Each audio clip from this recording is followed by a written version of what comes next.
Quiero saludar al abogado, al doctor Camilo Martínez Beltrán. Doctor Camilo, lo estoy llamando porque recientemente, hace un par de días, salió una información de algo que se está ventilando en nuestro país y tiene que ver con reforma al Código Civil, que es tan antiguo en nuestro país, pero además que es tan bello y que tiene cosas tan buenas, que habrá que mejorar, por supuesto, habrá que mejorarlas, pero la columna vertebral del Código Civil de don Andrés Bello es algo que es demostrar a nivel mundial. Ese Código Civil, doctor Camilo, pretenden reformarlo en un acápite o en un punto que es sustancial para la vida de los colombianos, y tiene que ver con la propiedad privada, En estos días, lo sabe usted mejor que yo, en una reunión académica, en una reunión programada por la Universidad Nacional, pues se lanzaron unos puntos para ser incluidos dentro de una reforma al Código Civil colombiano en lo que, insisto, tiene que ver con la propiedad privada. ¿Qué nos puede contar usted, que es un estudioso de las leyes colombianas, pero sobre todo de la estructura jurídica de nuestro país? Doctor Camilo, ¿hay preocupación? Porque esto sería darle la vuelta, esta reforma, más que una reforma al derecho civil y al Código Civil, sería una reforma a la Constitución colombiana. Doctor Camilo, ¿por dónde comenzamos para plantearle a la gente la preocupación que comienza a asistir en el sector académico y sobre todo en los grandes profesionales del derecho? ¿Qué nos puede contar? Bueno, pues muchas gracias nuevamente por la invitación. Este es un tema que es de toda la relevancia para los colombianos. Se trata de un proyecto que está adelantando la Universidad Nacional, en particular la Facultad de Derecho de la Universidad Nacional, y que ha tenido de alguna manera el apoyo del Ministerio de Justicia, que lo que pretende, Julián, es una reforma al Código Civil y al Código de Comercio que busca la unificación de los dos códigos. Como los oyentes lo tendrán presente, en Colombia tenemos dos códigos, el Código Civil y el Código de Comercio, que básicamente regulan las relaciones entre los particulares. El marco regulatorio que regula la relación entre los particulares está dispuesto por el Código Civil, y el marco regulatorio que regula la relación entre los comerciantes está dispuesto en el Código de Comercio. Básicamente todas las actuaciones que hacemos los colombianos en el día a día están regulados por esos códigos. A partir de unas experiencias que hubo en Argentina y en Brasil, en donde se unificó el Código Civil y el Código de Comercio, la Universidad Nacional se dio a la tarea de seguir, digamos, por ese camino de Argentina y de Brasil, que, digamos, que en la academia nos deja de entrada un sinsabor, porque lo cierto es que los colombianos creo que no tenemos como referente a Argentina ni a Brasil. Si se tratara de un proyecto de normatividad que tuviera como referente un país o una jurisdicción donde hubiera bienestar, donde hubiera riqueza, donde hubiera un desarrollo importante, pues uno lo podría mirar con algún grado de seriedad. Pero si estamos revisando jurisdicciones en donde la verdad es que ha fracasado el modelo económico y donde la vida de los particulares es absolutamente compleja, donde se cuestionan los derechos que tienen los ciudadanos, como en Argentina y Brasil, pues de entrada arranca mal el proyecto que pretende que sea una ley la Universidad Nacional. En particular, me has pedido que haga referencia a la propiedad privada. Y este es un tema que es fundamental porque en las sociedades lo que permite que evolucionen es la seguridad jurídica. Para hacer un símil, y sobre esto se ha escrito mucho, si los países se vendieran, como se venden las compañías, El principal activo de un país sería precisamente la seguridad jurídica, sería su ordenamiento jurídico y sería la tranquilidad que tienen los ciudadanos a efectos de saber con anterioridad cuáles son sus derechos y cuáles son sus obligaciones. Ese es un activo muy importante, que es lo que determina la viabilidad de un país desde todos los puntos de vista, desde el punto de vista de su desarrollo social, desde el punto de vista de su desarrollo económico, desde el punto de vista de sus negocios. La incertidumbre que genera la ausencia de seguridad jurídica es lo que impide que se hagan desarrollos y se genere riqueza. Entonces vemos cómo el proyecto de la Universidad Nacional trae una serie de artículos que atentan contra la seguridad jurídica y en particular que atentan contra la propiedad privada. Y voy a hacer referencia a unos artículos que creo que son de todo el interés para los oyentes. Por ejemplo, sí, señor. El artículo 270 del proyecto del Código dice que solamente se respetará la propiedad privada que no afecte los derechos de terceros. ¿Qué tal eso?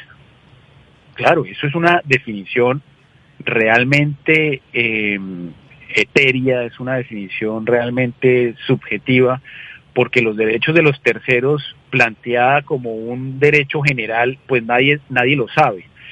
Es decir, que sería realmente indeterminado para una persona saber si su derecho afecta a los derechos de los terceros. Hasta el punto que cualquier tercero podría decir, oiga, yo tengo un mejor derecho sobre la cosa que usted tiene y por lo tanto su derecho a la propiedad privada se ve afectado. Pero aquí, jurista, pero señor, abogado Camilo, ¿y qué se entiende por un mejor derecho? No se sabe. Esa pregunta que me haces es fundamental, porque ¿qué se entiende por un mejor derecho? Es lo que determine el juez o la autoridad en su momento. Y ninguno de nosotros quiere estar sometido a lo que diga en el futuro un juez o una autoridad sobre quién tiene mejor derecho que el mío, hablando en primera persona. Pero eso le aplicaría a cada uno de los oyentes. El juez determine, claro, pero es que, señor. Es que, doctor Camilo, pensemos en un arrendatario, en un arrendador. Y entonces que el arrendatario invoque un mejor derecho sobre la propiedad de lo que tiene su arrendador. Y terminan quitándole la propiedad, digo yo, adelantándome pues. Sin duda. Y habría toda la libertad para que las autoridades, ya sean administrativas o judiciales, pudieran adelantar una serie de actuaciones que hoy en día se juzgarían arbitrarias, pero que si este proyecto pasa a ser una ley, serían bajo el amparo de la ley. Pero venga, le cito otro artículo para que queden perplejos. Sí, el artículo 268 del Código. Este artículo lo que dice es que el propietario de un bien debe explotarlo conforme al bienestar social que califique el Estado. No. ¿Qué quiere decir eso? Que es el Estado el que dispone y define es el bienestar social. Y lo define, sí señor. De manera tal que si usted, va a decir cualquier cosa, tiene una casa de descanso y usted la usa para descansar con su familia, claro, pero el gobierno considera que allí debe funcionar es una fábrica, entonces el gobierno o la autoridad judicial podrá imponerle a usted que pague los perjuicios que se generen. Es de una gravedad total. No, pero claro, o que en ese sitio tiene que funcionar una estación de bomberos. Entonces, imagínese, o sea, el Estado interventor, interviniendo, un Estado único y fortalecido para intervenir, no para generar armonía y regular las relaciones entre los ciudadanos, sino para perturbar, doctor Camilo. Sí, señor. El deseo y el interés del Estado pasaría a estar por encima de los derechos de los ciudadanos. Eso es lo que técnicamente se conoce como un modelo de planificación central de la economía, donde es el Claro. Estado el que decide por los particulares. Esto es comunismo puro, socialismo puro. Sí, yo no he querido entrar en el debate, y le soy muy franco, de si es comunismo o socialismo, porque la experiencia me ha dicho que apenas uno dice comunismo o socialismo, eso genera todo tipo de discusiones que no van al fondo, para serle muy Y franco. dicen que usted es de derecha o ultraderecha. Exacto. Entonces yo simplemente me limito a decir lo que dicen los artículos para que la gente pueda juzgar sin entrar a debatir si es comunismo, derecha, izquierda, sino simplemente entender lo que se dice. Le voy a citar otro artículo. El artículo 271 dice: ese artículo pretende que el propietario que no explote el bien, que no explote la cosa, pueda ser requerido por la autoridad para que lo haga. Y de no explotarlo como se lo requiere la autoridad podrá quitarle el bien, asumiendo una administración. Es decir, que el gobierno o la autoridad judicial le puede quitar un bien para poner un administrador en su propiedad. Esto es una gravedad enorme. No, pero claro, qué inestabilidad jurídica de ser aprobada esa reforma se llegaría a crear en el país, doctor Camilo. Sin duda alguna. Y le voy a citar el que a mí más me preocupa, porque ¿Qué es cuál? Los anteriores pues no son menores, pero fíjese este: los predios rurales sobre los que el propietario no realice actos de conservación por un término de 5 años se entienden abandonados. Y óigame esto, pasa a ser propiedad de la nación. No. Es decir, que si usted, en los términos del gobierno, abandona un bien rural, ese bien pasará a ser de propiedad de la nación. Ahora, ¿quién define que sean abandonados? El mismo Estado. El mismo Estado define que es un bien abandonado. Y lo mismo sucede con los predios urbanos, pero en este caso, el término para expropiarle el bien no es de 5 años, sino de 10 años. Esto es de una gravedad enorme. Pues claro, doctor Camilo, ¿qué tal que yo tengo una finquita, solicite un crédito para un sembradío, para un cultivo, y por X o Y motivo no pueda acceder a ese crédito? ¿Será que entonces van a considerar que yo tengo abandonado, el Estado va a considerar que yo tengo abandonado el lote o el terreno o la finca y entonces me lo quitan? Esto es la más clásica y vulgar expropiense de Nicolás Maduro, de Hugo Chávez. ¿Ese edificio de quién es? De Camilo Martínez. ¡Expropiese! Esto es lo más clásico a eso, doctor Camilo. Sí, señor, usted no lo hubiera podido haber representado mejor.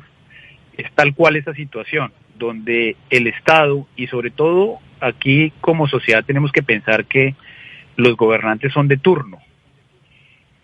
Lo que uno tiene en realidad en una sociedad es lo que uno ha logrado adquirir. Y si uno, con el trabajo honesto, y si a uno le pueden quitar los gobernantes de turno por decisiones políticas o de conveniencia, lo que uno y los oyentes han logrado construir, pues la verdad es que de alguna manera se vuelve inviable el país. Yo le preguntaría a los oyentes si con una norma de estas la gente compraría una finca o compraría un segundo apartamento. No, Es que además esto solamente no aplica para los bienes de recreo, digámoslo así, sino un carro, que a usted le gusten los carros y tenga un carro que cuida y lo tiene no abandonado sino parqueado, no lo usa sino una vez al año, porque es un carro antiguo, por ejemplo. El gobierno se lo puede quitar. O sea, no es solo para bienes inmuebles, también es para muebles, para bienes muebles. Es de una gravedad enorme en donde los ciudadanos pierden el derecho a determinar lo que quieren hacer con las cosas que han adquirido. Y pasa a ser el Estado el que define qué hacer con las cosas de las personas, las cosas que han adquirido las personas. Es de una gravedad enorme. Claro. Doctor Camilo, usted no quiere entrar en eso, pero lo que nos está mostrando, lo que usted nos cuenta con tanto acierto desde el punto de vista jurídico, es eso. Vamos rumbo a un socialismo. Vamos rumbo a un socialismo. Son posturas. Esto no es nuevo. Esto no es nuevo. No lo estamos descubriendo. Lo que pasa es que el lobo comienza a acechar. Pero esto no es nuevo. Usted recuerda las teorías de Antonio Gramsci, ese filósofo, sociólogo, escritor italiano, que a comienzos del siglo pasado estructuró todo lo que debía ser la propiedad privada, todo lo que debía ser el ejercicio del poder por parte del comunismo, Antonio Gramsci. Y entre otras cosas, a partir de 1968, empieza a imponerse una teoría jurídica, doctor Camilo, usted que es tan estudioso y profesor universitario. Esa teoría jurídica habla del uso alternativo del derecho. Uso alternativo del derecho. Y en Colombia, ¿cómo se concreta el uso alternativo del derecho? Cuando llega a la Corte Constitucional el profesor Carlos Gaviria Díaz. Y el profesor Carlos Gaviria Díaz se inventa una teoría para darle acomodo al uso alternativo del derecho de los franceses, de los de izquierda francesa. Empieza a darle acomodo con algo que se llamó el nuevo derecho. Y eso es lo que está rigiendo y es lo que está siguiendo, pues de acuerdo a lo que usted me cuenta, parece que lo estuviera siguiendo al pie de la letra la Facultad de Derecho de la Universidad Nacional, doctor Camilo Martínez. Pues a ver, sí, yo como se lo mencionaba, no quiero entrar en esos debates políticos, pero lo que usted dice es cierto.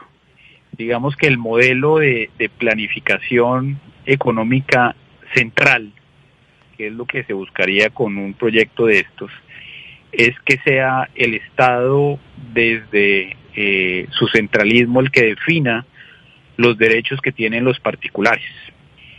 Y eso es propio de un modelo socialista.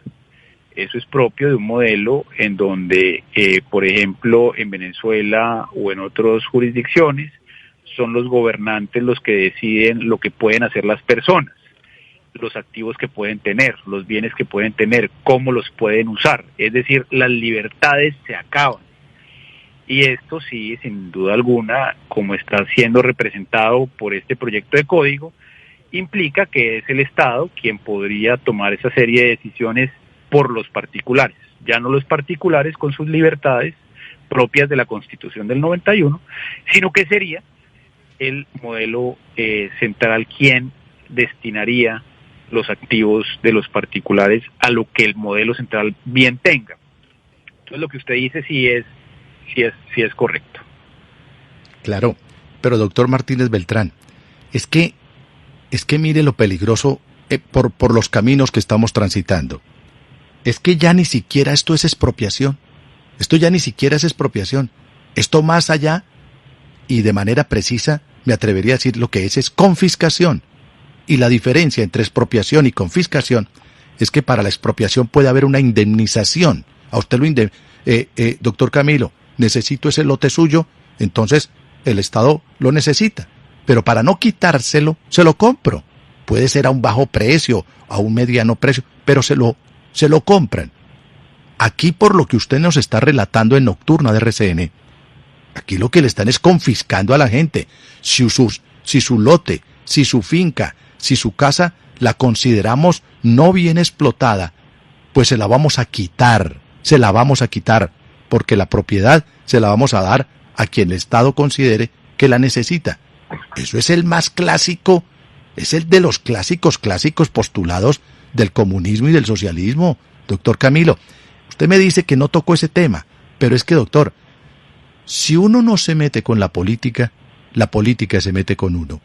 Y esto todo termina en lo mismo, ¿no lo cree? Sí, yo lo que creo es que a mí como académico, y es una actitud que he tomado desde el día en que levanté la mano frente a este código, que tal vez fui el primero en hacerlo, es una decisión en el sentido de mostrarle a los colombianos lo que se estaba cocinando en la Facultad de Derecho de la Universidad Nacional como un proyecto de unificación del Código Civil y del Código de Comercio, que en realidad tiene más, es de una reforma constitucional, de una reforma del modelo económico que hoy en día nos regula a los colombianos. Las interpretaciones de que es un modelo socialista o comunista las puedo o no compartir, les soy muy franco, pero lo quiero manejar yo, por lo menos desde un punto de vista muy técnico, porque estoy seguro que la gran mayoría de los colombianos, incluso los que quisieran apoyar un modelo socialista, no ven con buenos ojos el hecho de que sea el gobierno el que le determine lo que puede hacer con sus bienes, muchos o pocos, pero sería el gobierno el que lo puede decidir. Por eso he tratado de abstenerme de mencionar ciertas palabras para que la gente lo trate de analizar desde su punto de vista personal y práctico, de manera tal que, sin entrar a decir si es socialismo o no, entiendan las inconveniencias de un modelo o de un marco jurídico frente a las repercusiones que tendría frente a ese individuo en particular, de manera tal que se dejen de un lado las pasiones políticas para que la gente lo pueda vivir de alguna manera en carne propia y pueda tomar una decisión de si lo que quiere es que el Estado le coarte sus derechos, sus libertades, y le impida tomar las decisiones que quiera sin perjuicio, o mejor, sin hacer referencia